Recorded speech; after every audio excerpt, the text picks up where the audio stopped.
स्वागत है आपका आनंद प्रमाण क्लासेस पर। आज हम लेकर आए प्रॉफिट लॉस का पार्ट नंबर 3। इससे पहले हमने पार्ट 1 और पार्ट 2 देखा था। उसमें प्रॉफिट लॉस से रिलेटेड हमने बहुत सारे सवाल देखे थे। जो सवाल छूट चुके थे और कुछ टाइप रह चुके थे वो आज हम देखते हैं पार्ट नंबर 3 में। आज हम लेकर आए आपके लिए कुछ नए सवाल जो पुराने एग्जाम में पूछे भी गए हैं, साथ ही साथ आने वाले एग्जाम के लिए बहुत महत्वपूर्ण रहेंगे। ठीक है, अब हम देखते हैं अगला हमारा सवाल है। पहला सवाल है हमारा 20% तथा 10% क्रमिक बट्टे के समतुल्य बट्टा क्या होगा। तो दोस्तों, क्रमिक बट्टे का मतलब क्या है, समतुल्य बट्टा क्या होता है। जैसे मान लिया जाए, आपने कभी देखा होगा कि हम किसी दुकान वगैरह पे या शॉप या मॉल में जाते हैं घूमने के लिए, तो वहां पर स्पेशल ऑफर चलते हैं। क्या चलते हैं? Special offer. स्पेशल ऑफर कैसे? जैसे कहीं पर लिखा रहता है 10% ऑफ यानी 10% ऑफ चलता है, उसके साथ ही साथ वो देता है दीपावली स्पेशल 5% ऑफ एक साथ और दे देता है। तो ये जो 10% और 5% के दो बट्टे दे रहा है, तो हमें एक ऐसा बट्टा बताना है जो इन 10% और 5% के बराबर हो। यानी कि हमें दो बार ये काटना पीटना ना पड़े, इनको हल ना करना पड़े। तो ऐसी कौन सी संख्या यानी कि ऐसा कौन सा बट्टा है जो इन दोनों के बराबर हो। तो सीधा सा सवाल आएगा कि 10% और 5% या फिर 10% 20% के क्रमिक समतुल्य बट्टा क्या होगा। यानी कि हम इन दो बट्टों के स्थान पर कौन सा बट्टा दे सकते हैं। तो हमारा सवाल क्या बोलता है कि 20% और 15% के क्रमिक दो बट्टे हैं, उनके समतुल्य बट्टा क्या होगा। तो देखो, करने के इसको दो तीन तरीके हैं, मैं आपको दोनों तरीके से बता देता हूं। अब पहले तो ये देखते हैं कि बट्टा देना मतलब वस्तु के मूल्य में क्या होता है, कमी करना। यानी कि जितना हमने बट्टा दिया 10%, तो वस्तु के मूल्य में कितने परसेंट की कमी हो जाएगी, 10% की कमी हो जाएगी। तो देखो, एक तो मैंने आपको 2% जोड़ने या घटाने के लिए एक फार्मूला बताया था, a plus B A minus A into B बट्टे 100। एक ये फार्मूला बताया था कि जब भी हमें कोई से भी 2% को जोड़ना हो या घटाना हो तो हम इसको इस तरीके से कर सकते हैं। अब देखो, यहां पर जो हमें पहला बट्टा दिया है वो दिया हुआ है हमारा 20% का, पर बट्टा देना मतलब वस्तु के मूल्य में कमी करना यानी कि माइनस का 20। फिर दूसरा बट्टा दिया हुआ है हमारा 15% का यानी कि माइनस का 15, प्लस माइनस माइनस का 20 इंटू माइनस का 15 बट्टे 100। इसको हल करते हैं, यहां पर 15 और 25 को जोड़ेंगे, सॉरी 20 और 15 को जोड़ेंगे, कितना हो जाएगा 35%, काय का माइनस का, प्लस माइनस। अब यहां पर देखते हैं, इसको हल करते हैं। 20 से कितनी बार है, 5 बार, और 5 से 3 बार, 3 एकम 3, काय का हो जाएगा प्लस का। यानी कि इधर से हमारा अंदर से आया प्लस का 3 निकल कर आएगा, कितना आएगा प्लस का 3 निकल कर आएगा। 35 में से 3 जोड़ देंगे यानी कि ये माइनस का है और ये प्लस का है, तो 35 में से 3 घटेगा तो कितना बचेगा 32, काय का बचेगा माइनस का। यानी कि माइनस चिन्ह किस चीज को दर्शाता है, ये दर्शाता है वस्तु के मूल्य में कमी। यानी कि दो बट्टे थे हमारे, एक था 20% और एक था हमारा 15%। इन दोनों के समतुल्य हमारा बट्टा कितना हो जाएगा, तो वो हो जाएगा हमारा 32% का। मेरे ख्याल से थोड़ा थोड़ा आपको समझ में आया होगा कि हम जहां दो बट्टे दे रहे थे 20% और 15% के, उन दो बट्टों के स्थान पर हम कितना दे दें, 32% का एक ही बट्टा दे दे। एक और सवाल देखते हैं, या फिर इसको पहले देखो, एक और तरीका मैं बता देता हूं, आप दूसरे तरीके से भी इसको कर सकते हो। एक तरीका हमारा ये होगा कि हम इसको फार्मूले से कर सकते हैं। दूसरा तरीका ये है कि हम वस्तु का जो प्रिंटिंग मूल्य है उसको कितना मान ले, 100% मान लेते हैं। कितना मान लेते हैं, 100%। अब हम पहला बट्टा दे रहा हो 20% का, यानी कि पहला बट्टा देगा 20% का, तो 100 का 20 कितना होगा, 20 ही होगा। अब वस्तु का मूल्य हमारा कितना हो गया, 80 हो गया, कितना हो गया 80। फिर 80 पर कितना परसेंट बट्टा दे रहा हो, 15, तो ये 15 निकालेंगे इसका, 20 से काट दो इसको, 20 चुका 80, 20 पंजा 100, 5 से कितनी बार कट जाएगा, 3 बार, 4 3 12। यानी कि दूसरा बट्टा यदि हम 15% का देखें तो कितने रुपए बन रहे हैं, 12 रुपए। यदि हम टोटल देखें हमें पहला बट्टा और दूसरा बट्टा दोनों मिलाकर कितने हुए, तो 20 और 12 दोनों को जोड़ देंगे तो ये 20 और ये प्लस 12, यानी कि टोटल कितने बट्टा होगा, कितना परसेंट हो जाएगा, 32% होगा। इस तरीके से भी आप कर सकते हो। आप वस्तु का मूल्य 100 मानो, 20% निकालो, फिर 15% निकालो, जिससे कितना आ जाएगा आपका 32% आ जाएगा। यानी कि 20% और कितना 15%, दोनों के समतुल्य बट्टा हमारा कितना हो जाएगा, हमारा हो जाएगा 32%। एक और सवाल देखते हैं। अब इसमें तो 2 बट्टे दिए थे, हो सकता है आपको 3 बट्टे दे दे या फिर 4 बट्टे दे दे। तो एक और सवाल देखते हैं, बिल्कुल सेम टू सेम इसके जैसा। हमारा अगला सवाल है 5% और 10% तथा 30% के समतुल्य बट्टा क्या होगा। 5%, 10% और 30%, 30% के समतुल्य बट्टा क्या होगा। तो देखो, देखिए हमारे कितने बट्टे दे रहा है वो, हमारे दे रहा है वो 5%, 10% और एक और दे रहा है कितना परसेंट, 30%। कितने परसेंट का दे रहा है, 30% का दे रहा है। इन तीन बट्टों का हमें समतुल्य बट्टा बताना है।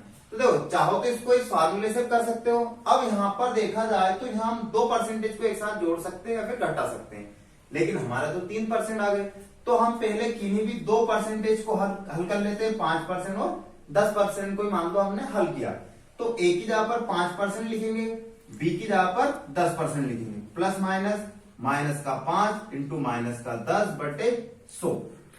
इसको हल कर देते, 10 और 5 कितना हो जाएगा, माइनस का 15। इसको हल करेंगे 0 से 0, ये कितना हो जाएगा, प्लस 0.5 हो जाएगा। कितना हो जाएगा, 0.5। 5 बटे 2 यानी कि कितना हो जाएगा, आधा, यानी 0.5 हो जाएगा। इसको घटाएंगे तो 15 में से आधा जाएगा, यानी कि कितना बचेगा, 14.5%। माइनस का बचेगा क्योंकि बड़ी संख्या का आएगी हमारी माइनस की। इतना मेरे ख्याल से क्लियर होगा। अब देखो इसका मतलब क्या रहा कि हम 5% और 10% के समतुल्य बट्टा कितना दे सकते हैं, 14.5% का बट्टा दे सकते हैं। ये हमने लिखा कितने की जगह पर, 5 और 10% बट्टे की जगह पर, यानी कि इन दोनों का योग कितना आ गया, 14.5 आ जाएगा। अब हमारा एक और बट्टा दिया है कितने परसेंट का, 30% का।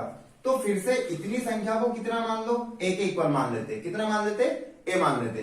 फिर से इस 30 को जो 30% हमारा लिखा, इसको कितना मान लेंगे, बी मान लेंगे। इस फार्मूले को दोबारा लगाते हैं। ए की जगह पर कितना लिख देंगे, माइनस का 14.5, माइनस बी की जगह पर कितना लिख देंगे हम, 30, प्लस माइनस, माइनस का 14.5 इंटू 30 बटे कितना हो जाएगा, 100 हो जाएगा। इसको हल करते हैं तो 14 में कितना जोड़ देंगे, 30 को जोड़ देंगे, कितना हो जाएगा, 44, 44 और ये आधा कितना हो जाएगा, माइनस का 44.5 हो जाएगा। ठीक है, इसको हल करते हैं 0 से 0, इन दोनों का आपस में यहां से दशमलव हटाओगे, एक 0 और नीचे लग जाएगी। 3 का इसमें इंटू कर दो, 5 3 15, हासिल कितना आएगा, 1, 4 3 12 और एक कितना आएगा, 13 हो जाएगा। 3 एकम 3, 3 और 1 4, 2 अंक के बाद क्या लग जाएगी हमारी, दशमलव। ये काय का आएगा हमारा, प्लस का आएगा। 44.5 में से कितना घटा देंगे, थोड़ा सा मैं साफ लिख देता हूं इनको। ये कितना आएगा, माइनस का 44.5 प्लस यहां से इसको हल करने पर कितना आया था, 5 3 15, 4 3 12 और 1 13, 3 और 1 4, यानी कि 4.35 आया था। ठीक है, ये माइनस का है और ये काय का हो जाएगा, प्लस का हो जाएगा। इसको माइनस कर देते हैं, तो माइनस कैसे करेंगे, देखो यहां पर दशमलव के बाद कितना अंक है, 2 अंक है, और इसमें दशमलव के बाद कितना है, 1 अंक। तो पहले तो हम क्या करेंगे, दशमलव के बाद अंकों को बराबर करेंगे। ठीक है, उसके बाद डायरेक्ट घटाएंगे। तो 10 में से 5 गया, कितना बचेगा, 5। इस 5 में से 4 जाएंगे, कितना बचेगा, 1 बचेगा। ठीक है, ये दशमलव के नीचे क्या लग जाएगी हमारी, दशमलव। अब ये 5 था, 4 में से 4 गया, कितना बचेगा, 0, और ये 4 ऐसा का ऐसा आ जाएगा, यानी कि कितना आ जाएगा हमारा, 40.15% आ जाएगा। कितना आएगा, 40.15% आ जाएगा। यानी कि 5%, 10% और 30%, इन तीनों के समतुल्य बट्टा हमारा कितना है, 40.15% है। फिर से देख लो किस तरीके से किया, पहले बट्टे को ए मान लिया, दूसरे को बी मान लिया। पहले इन दोनों को किन्हीं भी दो को जोड़ सकते हो, ऐसा जरूरी नहीं कि 5 और हम 10 को ही जोड़ेंगे। ठीक है, फिर 30 जोड़ देंगे। पहले इन दोनों को 5 और 10 को जोड़ा, कितना है, 14.5 आया। उसके बाद इसमें किसको जोड़ देंगे, 30 को जोड़ देंगे। फिर से इसको ए माना और इसको बी माना, तो टोटल कितना आएगा, 40.15 आ जाएगा। मेरे ख्याल से इतना सभी को क्लियर होगा। चलो अगला सवाल देखते हैं हम एक और।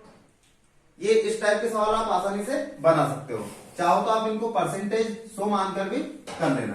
ठीक है, अगला सवाल देखते हैं क्या बोलता है हमारा अगला सवाल। देखो अगला सवाल है, किसी वस्तु को 24 रुपए में बेचने से हुई हानि का प्रतिशत संख्यात्मक मान क्रय मूल्य के बराबर है। क्या है सवाल, किसी वस्तु को 24 रुपए में बेचने से हुई हानि का प्रतिशत संख्यात्मक मान क्रय मूल्य के बराबर है, तो उस वस्तु का क्रय मूल्य क्या होगा। देखो शॉर्टकट बताता हूं, मेरे ख्याल से आपको समझ में आ जाएगा। देखो रुपए कितने हैं, 24 रुपए में आप इसको बेच रहे हो। कितने रुपए में बेच रहे हो आप, 24 रुपए में। मेरे को दो ऐसी संख्या बताइए जिनका गुणा करने पर 24 आए। कितना आए, 24 आए। ठीक है, तो दो संख्याएं कौन कौन सी होगी, 8 और कितना आ जाएगा। देखो क्या था हमारा कि किसी वस्तु को 24 रुपए में बेचने से हुई हानि का प्रतिशत संख्यात्मक मान क्रय मूल्य के बराबर है, तो उस वस्तु का क्रय मूल्य क्या होगा। तो यहाँ पर देखते हैं 24, देखो शॉर्टकट बताता हूँ, जब भी ऐसा सवाल आएगा हमेशा ये संख्या 25 से छोटी आएगी। कितने से कम छोटी आएगी, 25 से छोटी आई, क्योंकि इसका फार्मूला ही क्या है कि 25 में से उस वस्तु का विक्रय मूल्य घटाते हैं, तो यानी संख्या किससे कम आएगी, 25 से कम ही आएगी। अब इसका कितने रुपए में बेच रहे हो आप, 24 रुपए में। तो दो मेरे को ऐसी संख्याएं बताइए जिनका गुणा करने पर 24 आए और जोड़ने पर 10 आए। क्या बोला, गुणा करने पर 24 आए और जोड़ने पर 10 आए। ठीक है, तो मेरे ख्याल से दो ऐसी संख्याएं 6 और 4 ही होगी। देखना 6 चौक 24 होता है और 6 4 10 होता है। इनके साथ लगा लो 0, ये हो गया 40 और ये हो गया 60। यानी कि उस वस्तु का जो क्रय मूल्य या तो 60 रुपए होगा या फिर 40 रुपए होगा। इन दोनों में से एक मूल्य कोई सा भी होगा। आपके ऑप्शन में दोनों में से एक मिलेगा, या तो 60 मिलेगा या फिर 40 मिलेगा। और यदि दोनों ही मिलते हैं तो बीच में या शब्द जरूर लगेगा। कौन सा लगेगा, या शब्द जरूर लगेगा। अब ऐसा क्यों हुआ मैं आपको सिद्ध करके भी बता देता हूं इसको, है ना। थोड़ा सा इसका डिटेल से देख लेते हैं। यदि मान ले रहा है हम वस्तु का क्रय मूल्य कितना मानते, 60 रुपए मानते, कितना मानते हैं 60, तो वस्तु का क्रय मूल्य यदि 60 आता है तो हानि भी हमारे कितनी आनी चाहिए, 60% ही आनी चाहिए।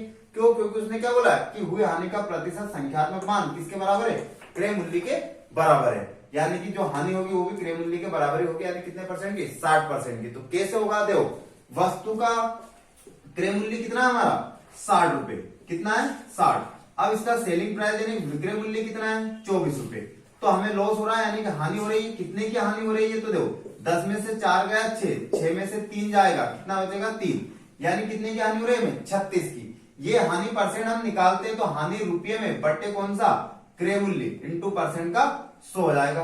0 से 0, 6 से कितनी बार, 6 बार, यानी कितना परसेंट आ गई 60%। तो जो बोला था उसने वैसे हुआ। उसने बोला था किसी वस्तु को 24 रुपए में बेचने से हुई हानि का प्रतिशत संख्यात्मक मान किसके बराबर है, क्रय मूल्य के बराबर है। यदि अब आप क्रय मूल्य इसका 40 मानते हो, इससे भी 40% ही आएगा। कितना आएगा, 40% ही आएगा, क्योंकि वस्तु के क्रय मूल्य दोनों है। अब आपका काम ये है कि आप यहाँ जहां हमने 60 माना है इसके यहाँ पर आप 40 लिखो, उसमें से 24 घटाओ, जितना भी नुकसान होता है वो परसेंटेज में निकाल कर देख लेना। ठीक है, एक और सवाल देख लेते हैं इसके जैसा सेम टू सेम। देखो अगला सवाल है हमारा कि किसी वस्तु को 21 रुपए में बेचने से हुई हानि का प्रतिशत संख्यात्मक मान क्रय मूल्य के बराबर है। क्या बोला कि किसी वस्तु को 21 रुपए में बेचने से हुई हानि का प्रतिशत संख्यात्मक मान क्रय मूल्य के बराबर है। तो कितने रुपए में बेच रहे हो आप, 21 में। अब मेरे को दो ऐसी संख्याएं बताइए जिनका गुणा करने पर 21 आए और जोड़ने घटाने पर 100 आए, सॉरी 10 आए। कितना, 10 आए। तो कितने होंगे मेरे ख्याल से, तो 7 और 3 ही होगी। देखना 7 और 3 10 होता है, और इन दोनों का आपस में गुणा करें कितना आएगा 21। यानी कि वस्तु दोनों के पीछे 0 लगा दो, यानी कि वस्तु का मूल्य या तो 70 रुपए या 30 रुपए, दोनों में से कोई सा भी हो जाएगा। पिछले सवाल में मैंने इसको आपको सिद्ध करके बता दिया कि 70 से उत्तर कैसा आएगा और 30 मानोगे तो भी उत्तर कैसा आएगा। ठीक है, अगला सवाल देखते हैं हमारा कि किसी एक दुकानदार वस्तु को खरीदने में 10% की बेईमानी करता है और वस्तु को बेचने में 12% की बेईमानी करता है, तो उस दुकानदार का कुल लाभ प्रतिशत क्या होगा।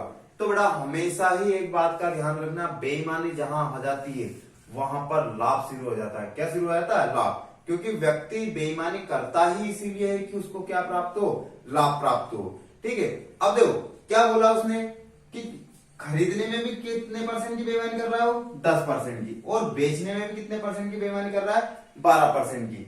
तो उसका कुल लाभ प्रतिशत क्या हो, यानी कि दोनों ही कंडीशन में उसको क्या हो रहा है, लाभ हो रहा है। अब 2% जोड़ने के लिए मैंने फार्मूला अभी लिखा था, कौन सा, a plus B plus minus a into B बटे 100। ये कितने परसेंट जोड़ने के लिए, 2% जोड़ने के लिए। अब बेईमानी कर रहा है मतलब लाभ हो रहा है, लाभ होगा तो यहाँ पर वैल्यू काय में लिखेंगे हम, प्लस में लिखेंगे। यानी कि पहला जो हो रहा है वो कितने परसेंट, 10, और दूसरा 12, प्लस माइनस 10 इंटू 12 बटे कितना हो जाएगा, 100 हो जाएगा। ठीक है, इधर 12 और 10 कितना हो जाएगा, 22, प्लस 0 से 0, 12 का 1 में इंटू करो, 12 एकम 12 और 1 अंक के बाद क्या लग जाएगी, दशमलव। तो 22 और 1 23, यानी कि 23.2% की उसको क्या होती है, लाभ होता है उसको। ठीक है, आए बात समझ में सभी को। चलो क्या बोल रहा था कि किसी वस्तु को या फिर एक दुकानदार वस्तु खरीदने में 10% की बेईमानी था, बेचने में 12% की बेईमानी करता है, तो उसका कुल लाभ प्रतिशत क्या है, तो उसका कुल लाभ प्रतिशत कितना होगा, 23.2% हो जाएगा। क्लियर सभी को। चलो अगला एक और सवाल देखते हैं। अब देखो अगला सवाल देखते हैं हम। अगला सवाल बहुत ही अच्छा है और एग्जाम में पूछा भी जा चुका है। वैसे तो ये सभी एग्जाम में आए हुए सवाल ही है, ठीक है। बस संख्याओं का थोड़ा सा चेंजेस रहेगा कि जब भी आप एग्जाम में बैठोगे तो आपको यहाँ पर संख्याएं थोड़ी सी चेंज मिलेगी। बाकी आपके जो टाइप में करवा रहा हूँ इन टाइप से बाहर आपके एग्जाम में एक भी सवाल नहीं जाएगा। तो कभी आपने खरीद देखा होगा, यदि हम मार्केट वगैरह में कुछ वस्तु खरीदने जाते हैं, यदि हम फुटकर विक्रेता से लेते हैं तो क्या करता है, कुछ बेईमानी करता है। बोलता वो कि मैं सभी वस्तुएं क्रय मूल्य पर बेचता हूं, लेकिन जहां हम 1 किलो खरीद के लाते हैं वो गलत बाट का प्रयोग करके, या फिर देखा जाए तो छोटे छोटे ग्रामीण क्षेत्रों में क्या होता है कि बाट के पीछे चुम्बक वगैरह लगा देता है, जिससे या फिर बड़े बाट की जगह पे छोटा बाट बता देता है आपको हाँ ये 1 किलो का ये।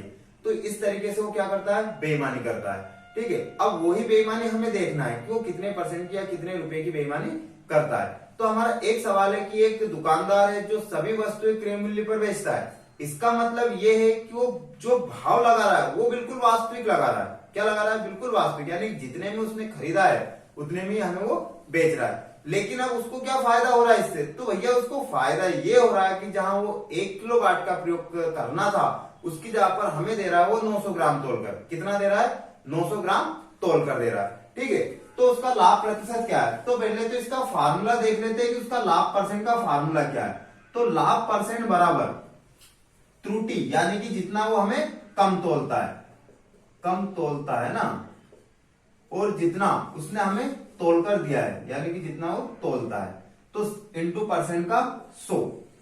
क्या लिखेंगे, कम तोलता है यानी कि जितना उसने हमें 50 ग्राम कम तोला तो 50 लिख देंगे, और हमें कितना तोल कर दिया उतना हमें यहाँ लिख देंगे। ये हो गया अपनी भाषा में। यदि बुक के हिसाब से देखें तो डायरेक्ट वो लिख देता है क्या, त्रुटि। क्या लिख देता है, त्रुटि लिख देता है, यानी कि जितने की उसने गलती की है। ठीक है,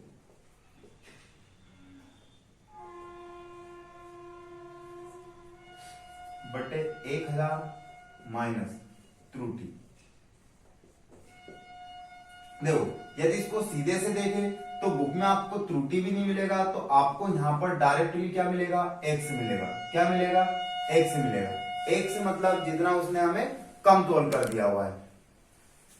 क्या होगा, चलो क्या था, एक्स बटे 1000 माइनस एक्स इंटू परसेंट का 100। ये आपकी बुक में ये वाला फार्मूला लिखा हुआ है। अब मैंने आपको दोनों ही तरीके से बता दिया, कम तोलता है जितना तोलता है, या फिर त्रुटि या जितने की त्रुटि वो करता है। तो देखो उसका लाभ परसेंट निकालेंगे तो हमारे सवाल में 1 किलो यानी कि 1000 ग्राम कितना होता है, 1 किलो मतलब 1000 ग्राम होता है। अब 1 किलो की जगह पर वो तोलकर दे रहा है हमें कितना ग्राम, 900 ग्राम तोलकर दे रहा है। कितना ग्राम तोलकर दे रहा है, 900 ग्राम, यानी कि कितने ग्राम का झोल कर रहा है वो डायरेक्ट सीधा सा देखे तो 100 ग्राम का झोल कर रहा है। कितने ग्राम कम तोल रहा है, 100 ग्राम, यानी कि एक्स की वैल्यू कितना हुई, 100 बटे 1000 माइनस का 100 इंटू परसेंट का 100 हो जाएगा।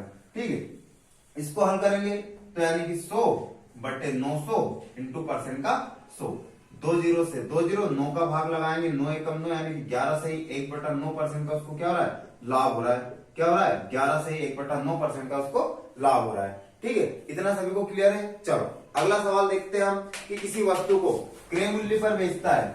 क्या बोल रहा है दुकानदार, देखो अगला सवाल हमारा क्या है कि एक दुकानदार सभी वस्तुएं क्रय मूल्य पर बेचता है, लेकिन गलत बाट का प्रयोग करके वहां 1 किलो के स्थान पर 960 ग्राम तोल कर देता है। कितना देता है, 960 ग्राम तोल कर देता है। तो उसका कुल लाभ प्रतिशत क्या होगा, तो यदि हम उसका कुल लाभ प्रतिशत देखें तो कितना ग्राम कम तोल रहा है वो, 40 ग्राम कम तोल रहा है। 1000 में से 40 जाएगा यानी कितना बचेगा, 960 इंटू परसेंट का 100।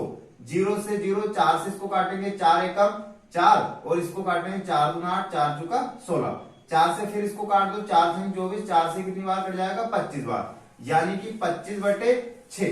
भाग लगा दो इसमें, या फिर यदि आपके ऑप्शन में 25 बटे 6 तो ये भी ठीक है, वरना 6 चौका 24, कितना बचेगा 1। तो 4 सही 1/6% का उसको क्या होगा, लाभ होगा। क्या किया हमने, देखो ये पिछली एग्जाम में ही सवाल आया हुआ है।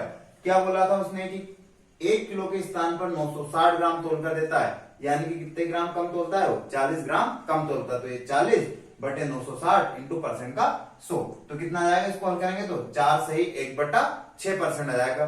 क्लियर है इतना सभी को। चलो अगला सवाल देखते हैं। अगला सवाल क्या बोलता है, तो अगला सवाल, जैसे आपने कभी भी किसी दुकान वगैरह पे हम वस्तु खरीदने जाते हैं तो आपने एक बात नोटिस की होगी कि उसमें कभी कभी कोई दुकानदार क्या करता है, जितना उस पर मूल्य लिखा रहता है उस पर पेन चलाकर उसको मिटा देता है और उस पर अपने हिसाब से दूसरा मूल्य अंकित कर देता है और फिर हमें वो बताता है कि वस्तु इतने की पड़ेगी। ठीक है, अब देखो क्या करना है। तो हमारा अगला सवाल ऐसा ही है, सेम टू सेम इससे रिलेटेड। हमारा सवाल है, एक दुकानदार अपने सामान पर क्रय मूल्य से 20% अधिक अंकित करता है तथा अंकित मूल्य पर 10% की छूट देता है, तो उसका लाभ प्रतिशत क्या होगा। देखो क्या बोला उसने कि एक दुकानदार अपने सामान पर क्रय मूल्य से कितना अधिक 20% अधिक अंकित करता है तथा फिर उस पर कितने परसेंट का 10% का हमें बट्टा देता है। तो अब हमें बताना है कि दुकानदार को इससे लाभ होगा या हानि होगी। तो देखो हम वस्तु का मूल्य कितना मान लेते हैं, तो हम वस्तु का मूल्य मान लेते हैं कितना 100। अब उसने बोला है कि इस पर 20% अधिक अंकित कर दिया, उसने कितना कर दिया 20% अधिक, यानी कि यदि देखें तो जहां वस्तु 100 की है उसने कितना लिख दिया, उस पर मिटाकर 100 को मिटाकर 120 लिख दिया। अब वो बोल रहा है कि मैं इस पर कितने परसेंट का बट्टा दूंगा, 10% का बट्टा दूंगा। यानी कि यदि 120 का हम 10% निकाले और उसमें से घटाते हैं तो डायरेक्टली आप 120 का कितना परसेंट 90% निकाल दो और ये परसेंट का 100, 2 जीरो से 2 जीरो, 12 का 108, यानी वो कितने रुपए में बेच रहा है, उसको 108 रुपए में बेच रहा है। कितने रुपए में बेच रहा है, 108 में बेच रहा है। देखो वस्तु का वास्तविक मूल्य देखें तो कितना था, 100 था, लेकिन उसने 20% अधिक अंकित किया यानी कि 120 कर दिया और इस पर 10% का क्या दे दिया, उसने बट्टा दे दिया। यानी कि आपको क्या किया, 100 लिखा था, 100 को मिटाकर 120 कर दिया और आपको समझाने के लिए और ग्राहकी बढ़ाने के लिए इस पर क्या दे दिया, उसने 10% का और बट्टा दे दिया। तो इस पर 10% का बट्टा देगा तो यानी कि कितना देगा, वो 108 में बेचेगा। अब उसको लाभ हो रहा है, वास्तविक मूल्य 100 था फिर भी बेच कितने में रहा है, वो 108 में बेच रहा है। तो यदि हम उसका लाभ देखें तो सीधा सा सबको पता चल रहा है कि कितना परसेंट का लाभ हो रहा है, उसको 8% का लाभ हो रहा है। तो बस यही हमसे पूछा था कि उसको कितने परसेंट का लाभ हो रहा है, तो 108 में से 100 को घटाएंगे यानी कि उसका लाभ कितना परसेंट आ जाएगा, 8% का उसका लाभ आ जाएगा। इतना मेरे ख्याल से सभी को क्लियर होगा। चलो अगला देखते हैं क्या कहता है अगला सवाल। अगला सवाल हमारा है कि एक वस्तु को 760 रुपए में बेचने से उतना ही लाभ होता है जितना कि उसे 540 रुपए में बेचने से हानि होती है, तो उस वस्तु का क्रय मूल्य क्या होगा। यानी कि 760 में बेचेंगे तो लाभ होगा और 540 में बेचेंगे तो क्या होगी, हानि होगी। लेकिन सोचने वाली बात यह है कि लाभ भी उतना ही होगा जितने की हानि होगी। जैसे 100 रुपए का लाभ होता है तो हानि भी कितने की होगी, 100 की होगी। यानी कि एक वस्तु को 760 रुपए में बेचने से उतना ही लाभ होता है जितने की 540 रुपए में बेचने से हानि होती है। तो उस वस्तु का क्रय मूल्य क्या है, देखो कैसे करेंगे। पहले मैं आपको बहुत अच्छे से बता देता हूं, फिर इसका शॉर्टकट भी बता दूंगा और एक लॉन्ग कट भी देख लीजिए। ठीक है, तो देखो क्या करेंगे। हमें पता है क्या कि कितना लाभ हो रहा है और कितनी हानि हो रही है, नहीं पता, लेकिन हमें इतना जरूर पता है कि यदि हमें वस्तु का क्रय मूल्य निकालना है तो हम क्या करते हैं, विक्रय मूल्य में से किसको घटा देते हैं, हम घटा देते हैं उसमें से लाभ को। किसको घटा देते हैं, लाभ को। यानी कि जितना हमें प्रॉफिट हो रहा है उसको क्या कर देते हैं, हम घटा देते हैं। और यदि हानि की कंडीशन होती है तो हम क्या कर देते हैं, विक्रय मूल्य में से हानि को यानी कि लॉस को क्या कर देते हैं, जोड़ देते हैं। जैसे मान लिया जाए 100 की वस्तु थी, आप उसको 80 में बेच रहे हैं तो हमें क्या होगी, हानि होगी 20 की, तो हम 80 में 20 जोड़ देंगे हमारा फिर से क्रय मूल्य बन जाएगा। और यदि आप उसको 120 में बेच रहे हो तो 20 उसमें से घटा दोगे तो फिर क्या आ जाएगा, हमारा क्रय मूल्य आ जाएगा। तो ये दोनों ही कंडीशन आपको लाभ और हानि की कंडीशन में आपको क्रय मूल्य निकालने के लिए रहेगा। तो यदि हम देखें क्रय मूल्य, तो जब लाभ होता है उस कंडीशन में देखते हैं। अब हमें पता है क्या कितने रुपए का लाभ हो रहा है, नहीं पता, हमें बस इतना पता है कि हम उसको कितने में बेच रहे हैं, 760 में। तो हम मान लिया जाए उसको 100 रुपए का लाभ हो रहा है, तो क्या लिख दिया हमने, 100 रुपए लिख दिया। ये क्या गया, वस्तु का क्रय मूल्य। देखो विक्रय मूल्य में से लाभ को हटा दिया, क्या गया, क्रय मूल्य। ये आया हमारी लाभ होने की कंडीशन में। अब देखते हैं उसने हानि का बोला, 540 में बेच रहा है तो हानि उतने की हो रही है जितने का लाभ, तो लाभ कितने का है हमारा, x का, तो हानि भी कितने की होगी, x की। ये भी क्रय मूल्य और ये भी क्रय मूल्य, दोनों ही क्या हो जाएंगे, बराबर हो जाएंगे। बस x वाली संख्या को एक साइड कर दो और इन संख्याओं को एक साइड कर दो। ये x इधर प्लस का है, बराबर के सॉरी माइनस का है तो उधर जाएगा तो प्लस का, एक पहले से मौजूद है तो कितने x हो जाएंगे, 2x। ये 540 इधर प्लस का है, बराबर के इस पार आएगा तो माइनस का, तो 760 में से किसको हटा दो, 540 को हटा देते हैं तो कितना बचेगा, 0। 6 में से 4 जाएगा कितना बचेगा, 2, और 7 में से 5 जाएगा 2। x का मान निकालेंगे यानी x बराबर कितना आएगा, 110। यदि आपसे पूछता है कि कितने रुपए का लाभ हुआ तो 110 रुपए का लाभ होगा। यदि आपसे पूछते हैं कितने रुपए की हानि हुई तो 110 रुपए की क्या होगी, हमें हानि होगी। क्योंकि उसने पहले बोल दिया कि जितने में हमने खरीदा मतलब जितने का हमें लाभ होता है उतने की हमें क्या होती है, हानि होती है। ठीक है, अब हमें क्या निकालना है, इसका क्रय मूल्य निकालना है। तो क्रय मूल्य निकालने के लिए या तो इस वाली इक्वेशन में इसका मान रख दो या फिर इस वाली इक्वेशन में मान रख दो, जहां आप रखोगे उत्तर सेम ही आएगा। यदि आप 760 लिखते हो और माइनस का 110 करते हो तो भी आपका उत्तर वो आएगा जितना कि आप 540 में 110 को जोड़ते हो। तो क्या करेंगे, 760 में से 110 को हटा दो, या फिर आपको जोड़ना अच्छा लग रहा है तो हम हानि की कंडीशन में 540 में 110 जोड़ देते हैं। तो कितना आ जाएगा, 0, 4 और 1 5 और 5 और 1 6, यानी कि वस्तु का क्रय मूल्य कितना आ गया, 650 रुपया जाएगा। क्या किया, देखो उसने बोला था कि एक वस्तु को 760 रुपए में बेचने से उतना ही लाभ होता है जितना कि उसको 540 रुपए में बेचने से हानि होती है। तो हमने लाभ 1 से मान लिया। अब उसने बोला था जितना लाभ हो रहा है उतनी क्या हो रही, हानि हो रही। तो ये लाभ, तो ये क्या हो गई, हानि हो गई। ठीक है, ये लाभ घटा देंगे और हानि को क्या कर देंगे, जोड़ देंगे। एक्स वाले को एक साइड, 540 को इस पार ले आएंगे। तो 760 में से 540 घटाएंगे 220 और एक्स कितने हो जाएंगे, 2x। एक्स की वैल्यू निकालेंगे 110, या तो फिर आप 760 में से 110 घटाओगे तो भी 650 आएगा, और 540 में 110 को जोड़ोगे तो भी कितना आएगा, 650 ही आएगा। क्लियर है सभी को। चलो अगला सवाल देखते हैं, एक और सवाल देखते हैं इसके जैसा। ये फॉर्मूले तो भैया आपको याद करने ही पड़ेंगे, है ना, कि लाभ कब होता है और हानि कब होती है, क्योंकि ये चीजें आपको बेसिकली वैसे तो बचपन में सभी को याद है, लेकिन यहाँ पर क्या होता है कि जब लाभ होता है तो विक्रय मूल्य में से उसको माइनस करते हैं, तब जाकर क्या आता है, क्रय मूल्य। और विक्रय मूल्य में जब हानि होती है तो दोनों को क्या कर देते हैं, जोड़ देते हैं, जिससे हमें क्या हो जाएगी, क्रय मूल्य आ जाएगा। ठीक है, एक लाभ की कंडीशन वाला है और एक हानि की कंडीशन वाला है। वैसे देखा जाए तो सभी को ये पता ही होगा कि कब लाभ होता है और कब हानि होती है। तो अगला सवाल हमारा है कि 12 वस्तुओं का क्रय मूल्य 16 वस्तुओं के विक्रय मूल्य के बराबर है, तो प्रतिशत लाभ अथवा हानि क्या होगी। तो देखो क्या बोला उसने कि 12 वस्तुओं का क्रय मूल्य, तो ये 12 वस्तुओं का क्या, क्रय मूल्य किनके बराबर है, ये 16 वस्तुओं के विक्रय मूल्य के बराबर है। जैसा प्रश्न बोलता जाता है वैसा हम करते जाएंगे। क्या किया उसने कि 12 वस्तुओं का क्रय मूल्य 16 वस्तुओं के विक्रय मूल्य के बराबर है, तो प्रतिशत लाभ अथवा हानि क्या होगी। देखो ये विक्रय मूल्य इसके साथ गुणा में है तो इसको बराबर के इस पार ले आते हैं, तो ये क्रय मूल्य, अब ये गुणा में है तो बराबर के इस पार आएगा, कहां जाएगा, ये भाग में जाएगा, तो ये बटे विक्रय मूल्य बराबर, इधर कितना है 16, ये इसके साथ गुणा में तो बराबर के इस पार आएगा, कहां जाएगा, ये इसके भाग में जाएगा। अब मेरे ख्याल से सबको समझ में आ रहा होगा कि आपको लाभ हो रहा है या हानि हो रही है। तो देखो 16 में खरीदा और 12 में बेच दिया, यानी कि हमें क्या हो रही है, हानि हो रही है। कितने की हानि हो रही है, तो यदि हम यहाँ पर देखें तो कितनी वस्तुओं की हानि हो रही है, 4 वस्तुओं की हानि हो रही है। लेकिन ये काय में हमारा वस्तुओं में, तो हमें काय में बताना है परसेंटेज में।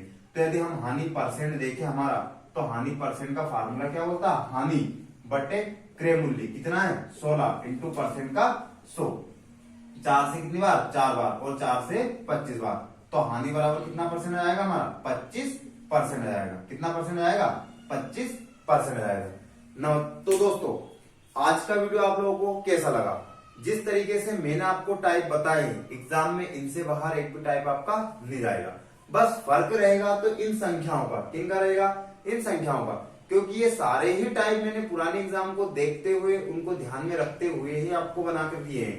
ठीक है, तो यदि आपको फिर भी किसी सवाल में समस्या आती है तो आप कमेंट करके हमें जरूर बता सकते हैं।